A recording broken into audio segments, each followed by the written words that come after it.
Good evening, and welcome to the rigging table on Up the Creek. Recently, I was asked by a very good fishing partner of mine, who I hadn't fished with in a long time. He says, how do you get them crickets to stay on there? I've been having trouble getting them to stay on. Well, here's what I do, and it's actually quite simple. But what we'll do is I use 12-pound Berkeley Big Game Green on everything. I don't use nothing less than this in the St. Johns River, around pylons, cattails, and tree limbs, and laydowns. 12-pound test, mono. I don't use braid for this. Bobber stopper, adjust it, put it whatever you want it. And I fish pretty shallow, as I showed in my videos. I use a slip-through cork. I run the line through. Put a split shot on, maybe another little one in case, because I like for my cork not to lay flat. I like for it to stand just a little bit, especially, and that's how I know I'm at the right depth. I'm not on the bottom. Don't want to be on the bottom.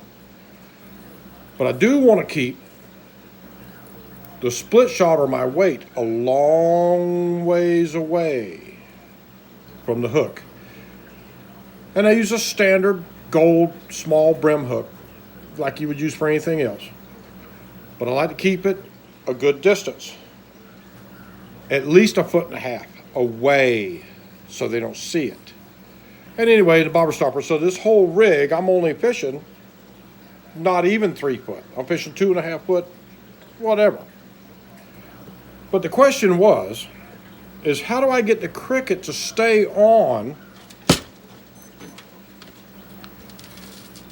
and hide the hook so the fish will hit it? Because I'm going to show you something. If the barb of the hook is showing, you're not going to get a bite.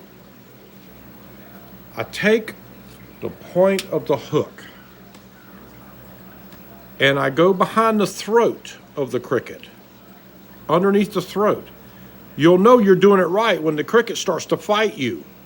And you come in behind the throat on the underneath of the belly.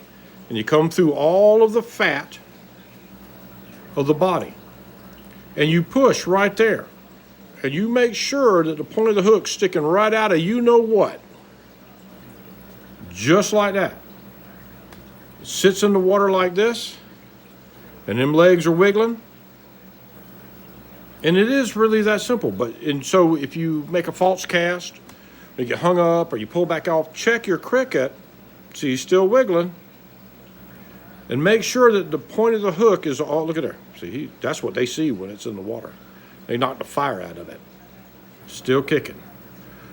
But you put the point of the hook all the way to the back end, and you touch it with your thumb, but it's not showing. I can assure you, you will catch more fish. Know your location. Know your structure, know your depth. Adjust your bobber stopper accordingly. Tide and water movement has a lot to do with it. Ebb tide, not so much. Might pick up a gar. But when that water's moving in or out, go to the deepest water closest to the bank.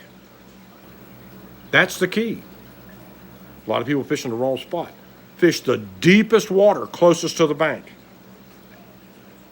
And I guarantee you, you'll catch more fish.